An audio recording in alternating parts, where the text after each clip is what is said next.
Marine recruiter came to high school and talked to me and persuaded me to join, and that's when I joined. I wanted to serve my country, but I also know that I didn't want to stay in Oorah, Louisiana. I wanted to get out of town. And the strange thing about that, the day I got out of the Marine Corps, guess where I went?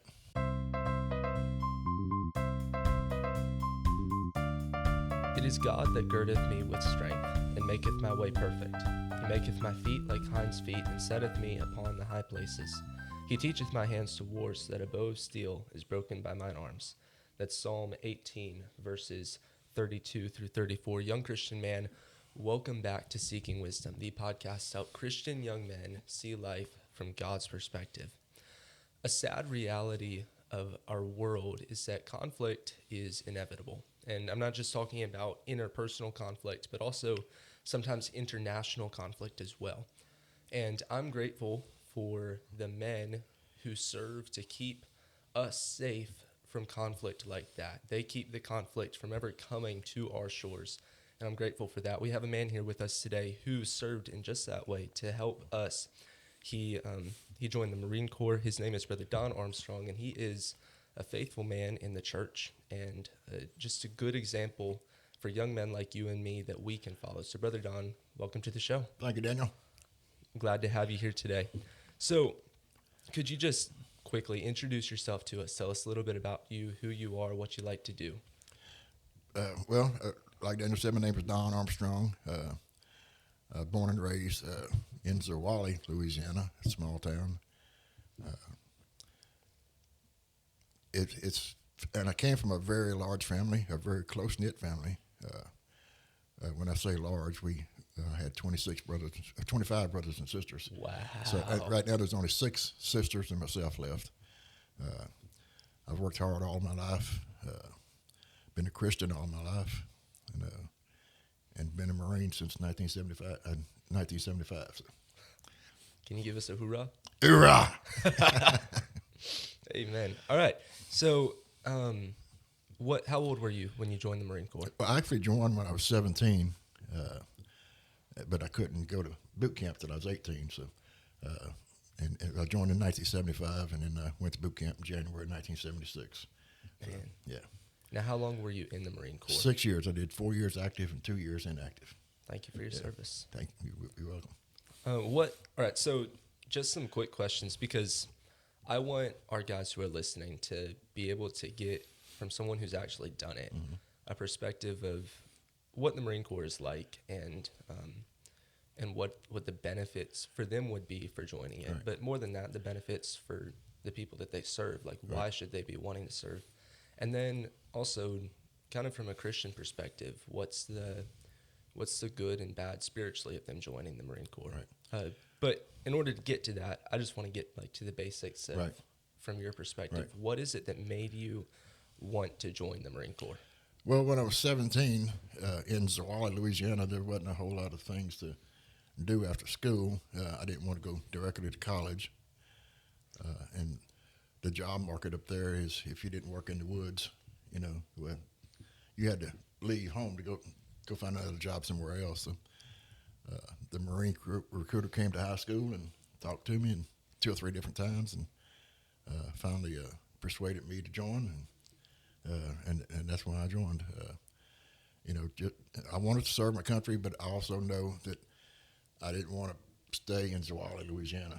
I wanted to get out of town. So, and the strange thing about that, I wanted to get out of Oorah, but the day I got out of the Marine Corps, guess where I went?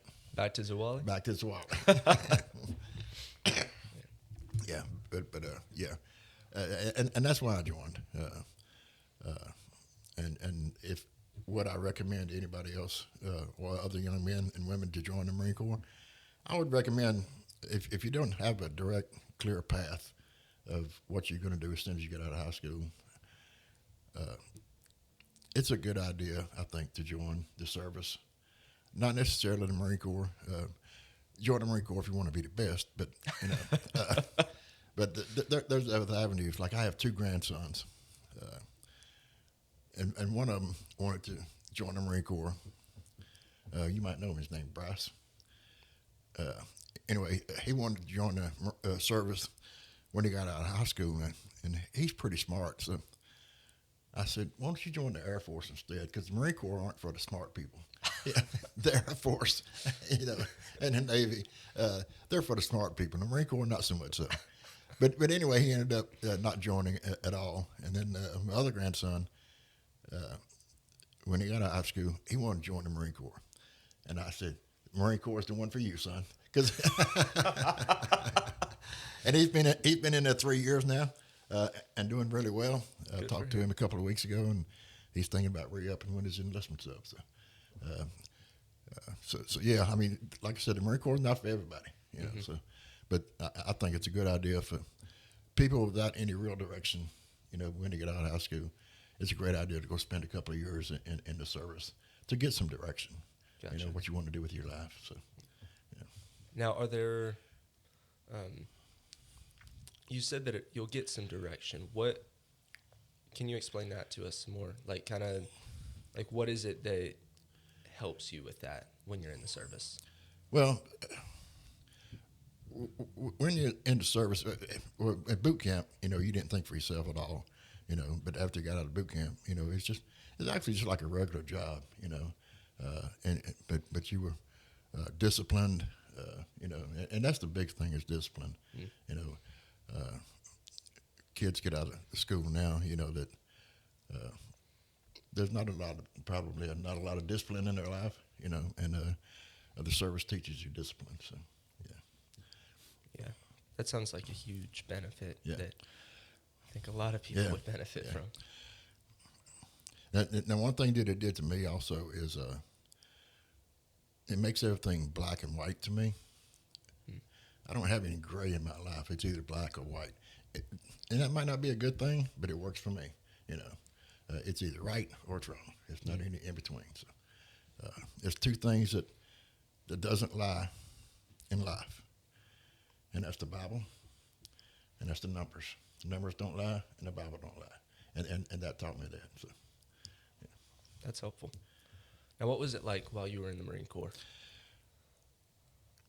You want boot camp or you want after boot camp? Oh, Because it's two different things, man. I guess both. I want to hear about all of it. Boot camp, you know, people can try to prepare you for what's going to happen to you when you get to boot camp, but in boot camp, they stripped you down of your identity. I mean, from you arrive late at night, they shave your head, and they're hollering constantly. They completely strip you down of your self-worth, your self-esteem. I mean, you're nothing, you know, and they let you know that. But, you know, by the end of the first week, they start building you back up for you to earn the title of Marine. You're not a Marine till you graduate, you know, and they let you know that. So it's not something that's given to you. You have to earn the title to be a Marine. Not just anyone can be a Marine. The way? Not just anyone can be a Marine. No, you're exactly right. Not just everyone can be a Marine. Yeah, but once you're a Marine for life. You know, I'm in my upper 60s. I'm 68. If you look at my truck, I've got Marine Corps stickers on my truck. You know, I've got a Marine Corps license plate. You know, so because I'm still a Marine. You know, and I always will be. You know. So. What was it? Well, sorry, I interrupted. Now, It sounds like you were gonna after say boot something camp, else. well, when you finish boot camp, you're invincible. You feel invincible then. But after boot camp, you know, it's basically you do a lot of training and stuff, but it's more or less like a regular job. You know, you go to work at 7, you get off at 4. You know, and you're off on weekends. You know, but Nice. it's like a regular job, but you know, you still have a lot of discipline involved. So, and the path forward, you know, you start off at the very bottom, and you know you work your way up. So, it was an interesting time in my life. Do I wish I'd stayed in and retired? Of course I do. You know, but all I could think about while I was in there was getting out. You know, so and letting my hair grow. Letting your hair grow. Yeah. Yeah. But it was a learning experience for me. There's not a day gone by that I've regretted doing that. So. Now, you said it's kind of like a regular job. Are there different jobs inside the Marine Corps? Oh yeah, of course. I mean, you got everything from accountants. You know, my job was our ordinance. I built bombs. That's cool. Yeah, it really was. Yeah, and we did a lot of air shows and stuff. But yeah, every job that's in the civilian life, there's plumbers. They got plumbers, they got mechanics, they got That's everything. cool. So you can be anything you want to be, and that sounds like the Army, but it's not. Be all you can be. But it's not the Army. So, not there's anything wrong with the Army, but It's just in your perspective. right? There's Yeah, very, yeah, yeah. get you. There's place for young men and women to be Army, the Air Force, and the Navy. Like the Navy, I couldn't do the Navy because I don't want to be on a ship. But and I traveled the world. I was in the Marine Corps. So, Where did you go? went to Japan, went to Philippines, went to Turkey. Actually, went to places we didn't even know where we were at. If there was a conflict in the world, we'd get on a bird and fly somewhere, and they wouldn't tell you where you were going. Wouldn't even tell you while you were there where you were at or what you were there to do. Oh my word! Yeah, except build bombs. You didn't know where the bombs were going. So, and then fly back home, and you might know later on where you'd been, but not very often. So, yeah. Was that ever a difficult thought, like not knowing what these bombs are going to go towards? Well, I was on the nuclear team also. We built. We never actually built a nuclear bomb, but we had to practice for that, and we had to get psychoanalyzed every 6 months. And one of the questions was, are you okay with knowing that the bomb you're building has the potential to kill thousands of people? Mm. And that was the question. And of course, back then, I'm a Marine. That's what we're here for. We're here to kill people. So, but yeah, but no, it never bothered me. So no. And then my last couple of years, we did a lot of air shows where we just flew and, like the big air show in Pensacola, we'd fly down there cool. and and spend a lot of time with the Blue Angels and stuff like that. So, Man. yeah, it was pretty cool. Did you ever get to go up in a fighter jet? Oh no. Oh, would you have wanted to? No, not with the GSM guys pulling into stuff they pull. I actually knew some of the Blue Angels pilots, and That's cool. And they're not right in the head, So yeah, but it was a good time, and not only was it a good and fun time, we were there for a purpose. We were there to protect the interests of the United States of America, Mm-hmm. and that was embedded to us in boot camp. Marines are first to fight, first to die. So, and the time you got out of boot camp, you was ready for that. You was ready to fight, and you was ready to die. Yeah. It sounds like there's a lot of mottos that come with the Marine Corps. Yeah. Would you say there's, like, you still have a pretty strong connection with other Marines? No, I don't. Unfortunately, there's only a couple that I don't ever talk to them, but we're on Facebook together, but we don't ever connect, Mm-hmm. You always think that you will. After you get out, you'll stay in contact with them, but that didn't happen, Mm-hmm. So. But if war was to break out tomorrow, and they needed old guys in the Marine Corps, the guys that I served with would be there to sign up. So just like I would. Yeah. That's awesome. So now you said you were a Christian while you were in the Marine Corps, correct? Mm-hmm. Yeah. Now, what would you say from a spiritual standpoint? How did that go for you? Was it a help to it? Was that a hindrance? Would you say it was just like any other part of life? Yeah, but I got saved when I was 16 years old, and of course when you went to boot camp, you went to chapel every Sunday, for 45 minutes. But it was, it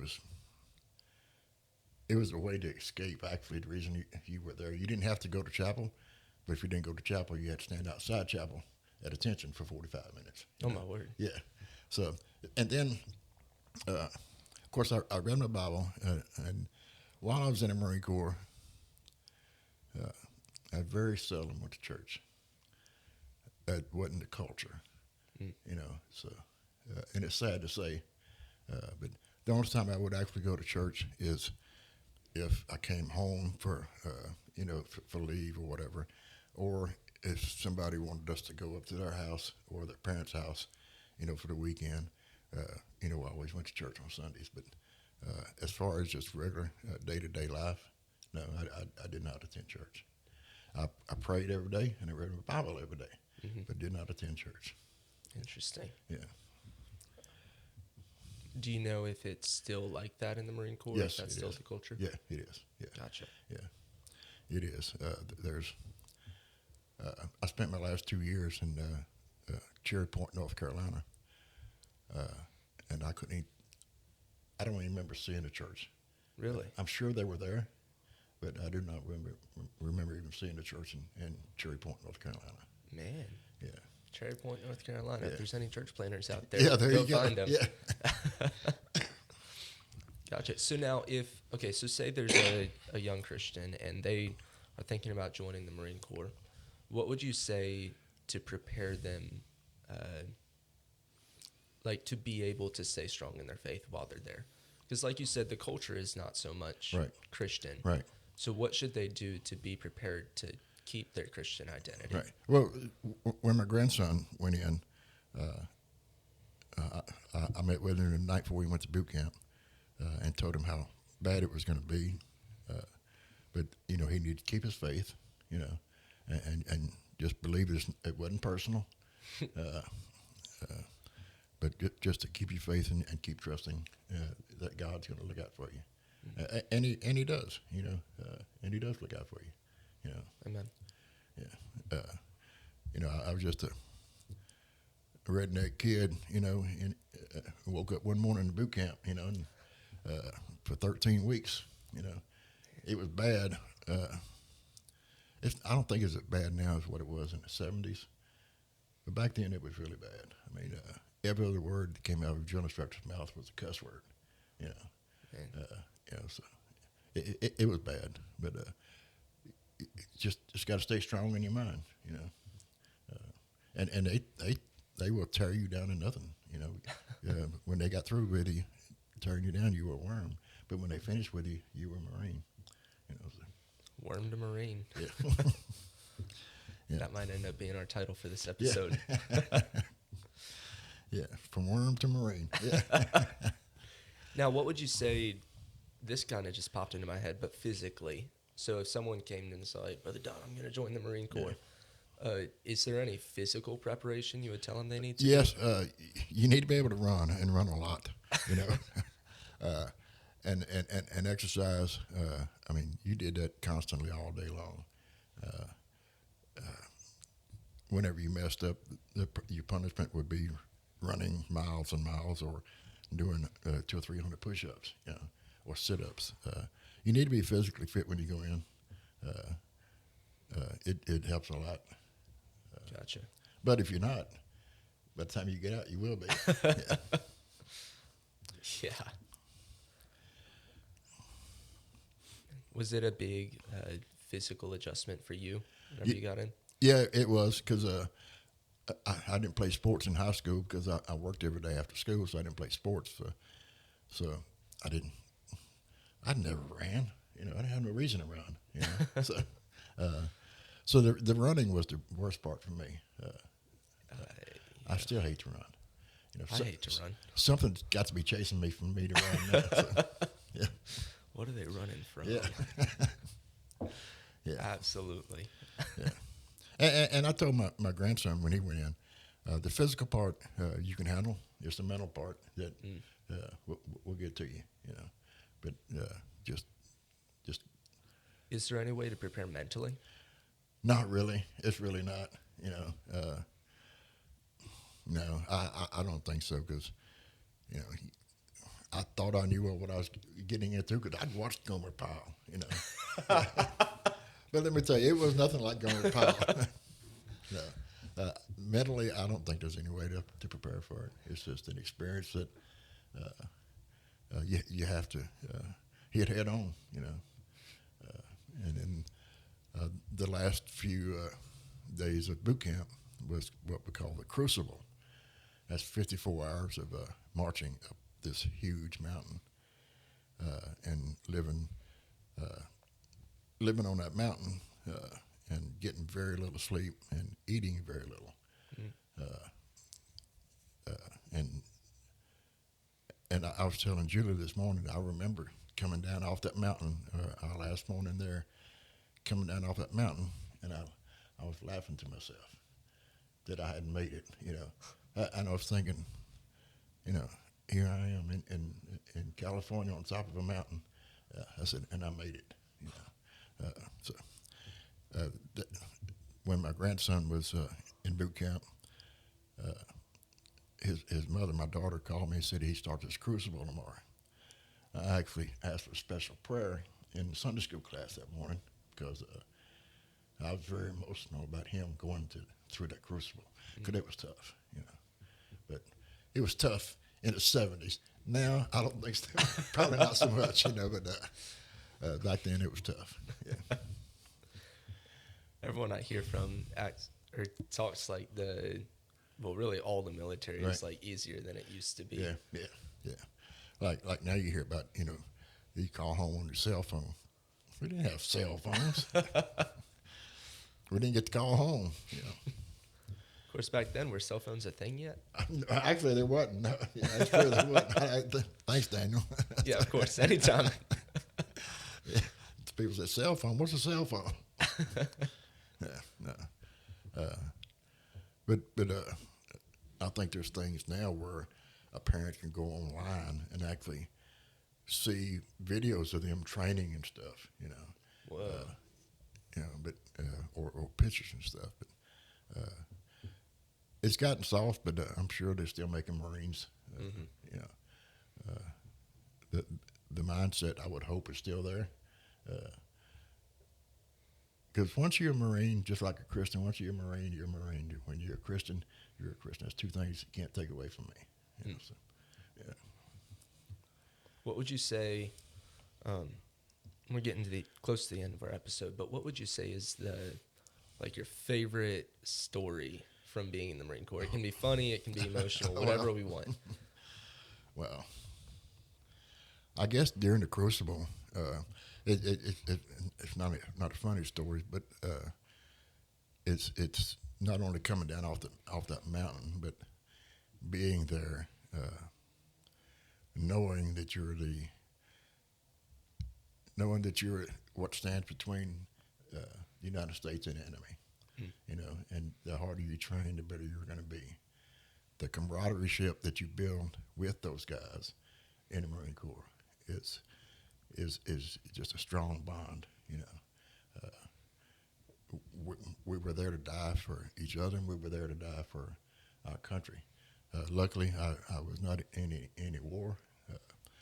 I feel guilty about that sometimes because the guys before me had been in Vietnam, and so I had that guilt of not being able to help them, but I was too young, But yeah, it's as far as any funny stories, probably none that you want to hear on this podcast. Save those for later. Yeah. But I would definitely recommend if you're getting out of high school and you don't know where you want to go, what you want to do. Well, I think you can join the Army and the Air Force and the Navy for a couple of years. The Marine Corps, I think you have to join for 4. But I would strongly suggest considering that for the young men and women. You'll grow up, So, you'll grow up quick. Yeah. Fast, quick, and in a hurry. Yeah. But it was a life altering experience for me, and I'm grateful for it. I really am. Amen. Yeah.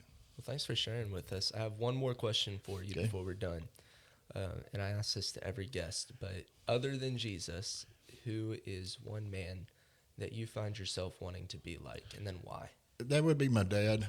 My dad was old. He was actually old when I was born, but he was a true man of God. He was very well respected, and it wasn't that respect was not given to him. He earned that from everybody he came in contact with. He was a very wise man, wise man. And the black and white thing that I told you about, I probably got that from him also because he was very black and white. Was not any gray areas. He did it right or wrong, you know. So, like I said, he was a great Christian man. So yeah, and I would want to be remembered not only as his son, you know, but somebody that, well, he reminds me a lot of his dad, you know, and that would be a great compliment. It really would. Yeah. Amen. Yeah. Brother Don, thank you so much You bet, for Daniel. being on the show today. It's a pleasure talking to you. Been a pleasure being here. Thank you. Oorah! Hey guys, another great episode today with Brother Don Armstrong. Talking to him after the show, I learned that it was actually Sergeant Don Armstrong. So thanks to him for that, for being on the show. But then, even more importantly, thanks to him for his service to our country. Listen, a great application for you guys would be go find someone who is in the military, who served our country in that capacity, and thank them for it. Thank them for their service, and because, listen, they willingly put their lives on the line to keep you safe, and that's a big deal. That's worthy of our respect, worthy of our honor. So thank them for it. I don't really have many resources for you. I guess I would say a resource if you are considering joining the military at some point. Maybe it's not now, maybe it's several years in the future. Go talk to someone who was in the military and get their honest take on it, their honest experience from it. Learn what it would be like, figure out what it is, because a lot of times we have these grand ideas of, you know, if I join the military, all this cool stuff, man, guns and bombs, but it's more than just that. Yes, that's part of it, obviously. And okay, I've never been in the military, so I'm not going to pretend like I'm a subject expert, but learn from someone who has been in the military. Ask them questions about it. Ask about what it was really like while they were in it, and I think that'll be beneficial to you if you're considering the military. Either way, even if you're not going to be in the military, I would say there are some things you can learn from people who have been.